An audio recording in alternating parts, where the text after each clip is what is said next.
And think about in this new kind of hybrid world, where we've got remote workers, they're going to feel more isolated. They're going to feel out of the loop, where what am I missing out on by being at home? What am I not being told? What am I not seeing in terms of opportunities? Because presenteeism is one thing, but actually out of sight, out of mind is absolutely another. And that probably leads to people feeling a little bit isolated and excluded, even though that's not necessarily the intention. The question is from Thinking Focus. Hello, I'm Rob. Hi, I'm Ricky. And in this second part in a sort of 4-part mini-series on communication, the question is, how does poor communication impact the workplace? Oh, Rob, how long have we got? And I don't want you to get depressed about this, Ricky, but actually there are massive implications, aren't there, for getting communication wrong in the workplace? Well, I think there's bucket loads of research done on this. There's bucket loads of evidence to support it. I think one of the statistics we lean on quite a lot is that Forbes.com tell us that 70% of corporate errors are down to miscommunication. 70%. That's huge. Wow. It is, absolutely. Well, that sort of bears out what we might share anecdotally, because almost all companies that we work with cite communication as a significant issue. And the thing that we find a little bit ironic about it and difficult to deal with sometimes is that when we ask individuals to go, okay, fine, if it's that bad, what you're doing about it, we haven't said anything to anybody. And what do you mean? What are we doing about it? It's almost as if the amorphous organization is the thing that's responsible for poor communication rather than people. Yeah. And as Alanis Morissette would say, isn't it ironic? um, that we expect somehow that there's a magic bullet for Yeah. communication. We expect that that's the organisation's role and responsibility, and to some extent it is. By the way, Yes, we have to create robust mechanisms, tools, but at the end of the day, it comes down to people. it does. It comes down to the skills of individuals, typically managers and leaders, to get communication right so that we can effectively role model those communication skills to other people so that they in turn can get communication right. And of course, poor communication can be really problematic in that it affects trust. You know, Okay. Trust is a big issue in organizations. And think about in this new kind of hybrid world, where we've got remote workers, they're going to feel more isolated, they're going to feel out of the loop, Yeah. where and particularly if you've got this mixed culture by virtue some people are in office, some people are out the office. Right. What am I missing out on by being at home? What am I not being told? What am I not seeing in terms of opportunities? Because, you know, presenteeism is one thing, but actually Hmm. out of sight, out of mind is absolutely another. And that probably leads to people feeling a little bit isolated and excluded, even though that's not necessarily the intention. The intention is it's easier to go, right, I'm going for a coffee. Rob, do you want to come with me? Well, you Right. can't do that with a remote colleague, can you? No, absolutely. And well, I mean, the flip side of that is that, think about the people who are in in an office environment or in the same location when they're working, and somebody says, "Oh, let's go for a coffee." You can still feel excluded then because you weren't invited to the coffee. Well, yeah, absolutely. So there's this. What we're dealing with here is not just the communication itself, but the actual impact of the communication from the receiver's end, from receiver's point of view. Because like I have been communicated with, I feel good. I haven't been communicated with, I feel bad. But actually, the both of those are can be used the other way around. I have been communicated with, and I'm taking issue with it because that shouldn't have been aimed at me. I haven't been communicated with, and I just think that actually everybody else is ignoring me.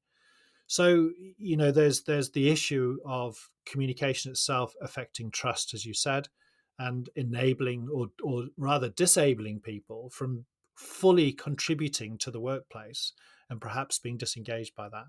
Well, there's two snippets I think that kind of underpin what you've just said, and they're really interesting. That Gallup.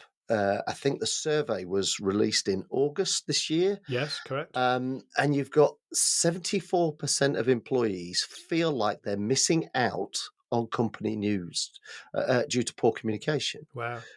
And then you go, taking a UK viewpoint for a second, and you go, Yeah. 83% of employees are either disengaged or have serious doubts about their employer. Wow. And that's just those are terrifying statistics. If and that's August 23. This isn't mid-pandemic, this isn't No. pre-pandemic. This is now. Wow. So, interestingly, the Gallup survey put a pound price on that as well, didn't it? Oh wow. How much did they say? So, 83% of UK employees are either disengaged or have serious doubts about their employer, with the potential cost in lost productivity running to 50 to 70 billion pounds. Billion pounds. Billion, billion, yes. I mean, it's just astonishing in lost productivity. So that's the effect of that lost productivity across industries. Oh, that's huge. That's Yeah. huge. And you go, and it's interesting that yes, we can go and train people on communication, we can give them some tools, but fundamentally, this has got to have something to do with mindset and behaviors. Yes. It's got to go back to that because if we're losing out on that much, that's the UK. So what Yeah. would that be in the US? What would that be in European countries? What would that be in South American countries? In the Asian countries? I wonder how Yes. they play out with this. Yeah. And of course, we don't have that data to share. But you go, there's got to be some mindset shift in organizations that says communication is not done to you, it's how we interact and interrelate with each other. Yeah. No, absolutely. And so, just a final little stat that we, to share in this, and then we'll Oh, think I hope about, it's going to be a good one, Rob, because well, I'm feeling a little bit depressed with all that. well, yeah. Sorry, it's not. But then we'll talk about how to address poor communication and Oh, get a little okay. bit better. Okay, so we'll put the silver lining around the cloud. But this was from account temps, and again, it's in the UK. 33% of employees felt a lack of open and honest communication is having an impact on their employee morale. So you mean a negative A impact on their negative morale? impact. Yeah. Yes. So sorry, I should have said that. Poor communication. So Well, we are role models. well, absolutely. So open and honest communication. In other words, for me, I'm reading into that, and maybe I'm reading in too much. We're being communicated with, but we're not necessarily being communicated with openly. We're not being told the full story. And that's making me feel bad. So it's got this negative impact, and the stat on that is 33%. So a third of the UK workforce is basically going, my morale is low because I don't trust the communication that is coming my way. Which is again a scary statistic. But I mean, Yeah. I think taking a cynical view here, that Mm. you go, well, statistics, you can kind of make them say whatever you want, really, Yes. can't No, you? you can. You can. But we were looking for evidence, weren't we? So we're looking for evidence on the question that we started with. How does poor communication impact the workplace? Well, there's some impacts. We are absolutely, and my point here is going.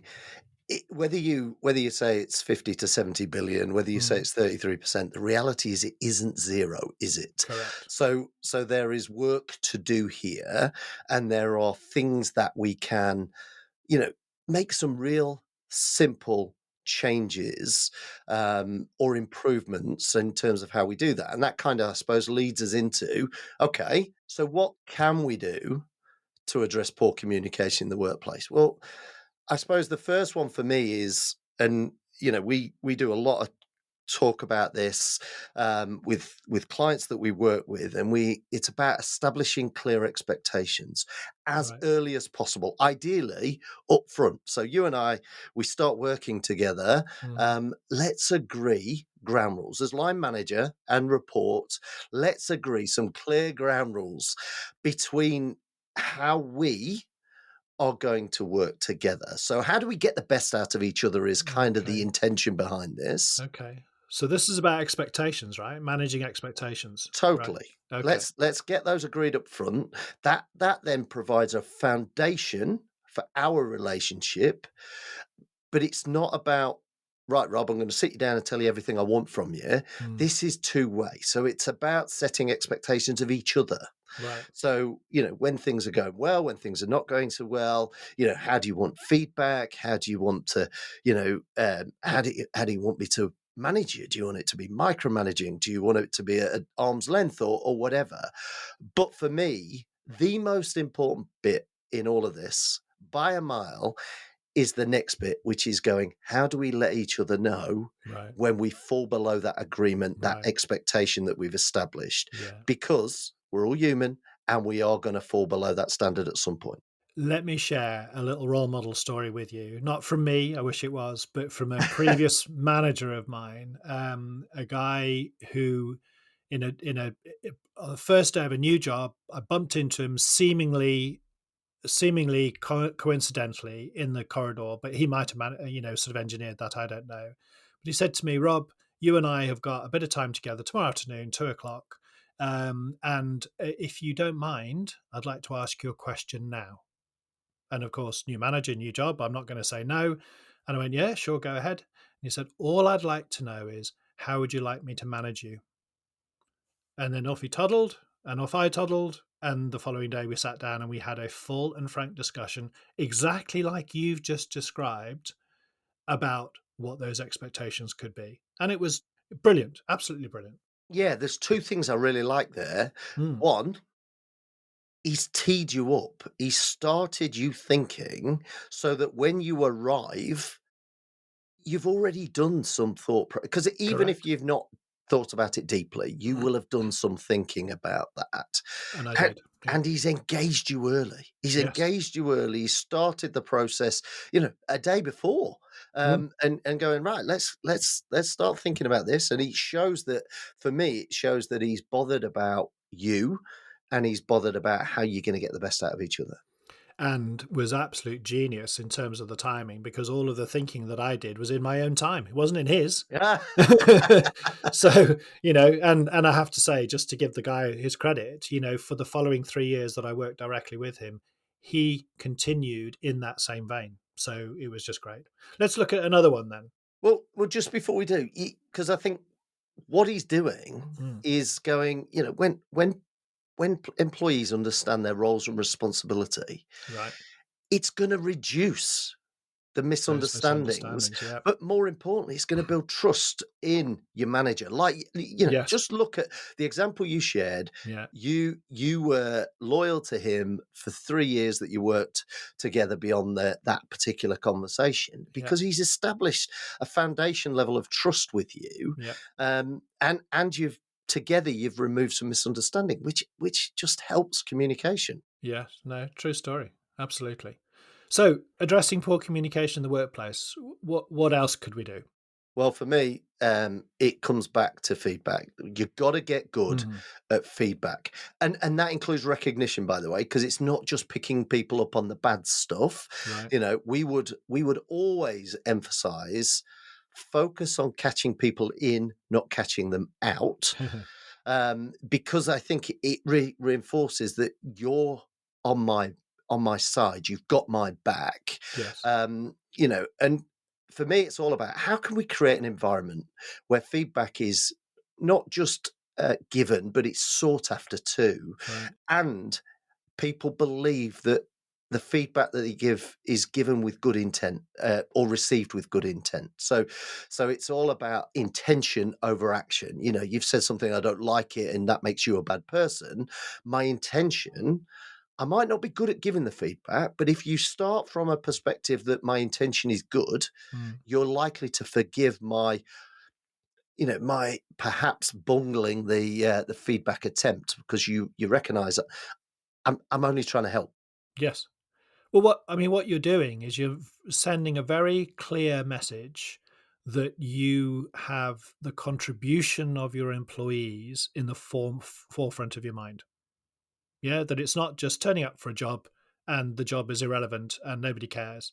You're basically going, because of feedback and because of recognition being important, your contribution is important. And we're going to talk about it regularly. Yeah, and of course that's going to boost morale, Yeah. it's going to boost engagement, it's going to engender or foster an environment of openness because we're in it together. So, let's just call out something that you've already mentioned. What about communications being two-way? Well, honestly, Robert, I don't see it can be any other way. It's not. I think communication involves the exchange of information or ideas, and Yes. therefore, actually, we can exchange ideas and we can share information, and we can do that really simply. We can send an email or we can write a memo. In the olden days, Mhm. certainly in the black and white days when I grew up, um, but you go actually, what makes communication come alive is when there's some discussion, some debate, some Yes. understanding that goes around that. Because what's really interesting with communication is I am going to encode my message Mhm. and share it with you. So I do that from my realm of understanding. Okay. You then go, here's what I think he said. So Mhm. you're now decoding that Right. and you're using your realm of understanding in order to do that. Well, Yes. what communication enables us to do, particularly with two-way, is able us to find a common ground in the middle, which is a shared pool of understanding or a Right. shared pool of meaning, where we Right. go, get it now, Yes. understand it, and therefore you're going to remove some of those trust issues because I don't feel like you're holding something back. Mhm. We're going to help to deal with some of that company news issues because we're going to share and be open about that and allow challenge, test for meaning, questions to understand, all of that. Because what we're really trying to do is have a sense of ownership around this Right. and an engagement in the organizational success, and that can only come if it's two-way. If it's all tell, Hmm. um, well, at what point do we get a say? And you Sure. go, it's proven that engagement comes from involving your people in the outcomes you're trying to create for your customers, your shareholders, and each other, by the way. No, that a great point. And I think just to summarize those three, and there could be, and there is undoubtedly lots more, but the three that we're sort of sharing, particularly here, establish some clear expectations up front, get good at feedback and recognition, and ensure that we can do everything we can to enable and encourage communication to be two-way. So I think that's a good point to leave this particular podcast, Ricky. Okay, Rob, I enjoyed that. It's well, me too. We've got so much other stuff to talk about in terms of communication. So looking forward to part 3 in this series. Next time on The Question Is. Well, we get together and we have a meeting and we might discuss some things, but we're not even having the commitment to making any action points coming out of it, let alone those that are recorded, let alone those ones that have a time frame to them. So it's like, well, you're really shooting yourself in the foot here. To find out how Thinking Focus can unlock the potential within your organization, go to www.thinkingfocus.com, where you'll discover more about the work we do, helping our clients increase productivity and enable change.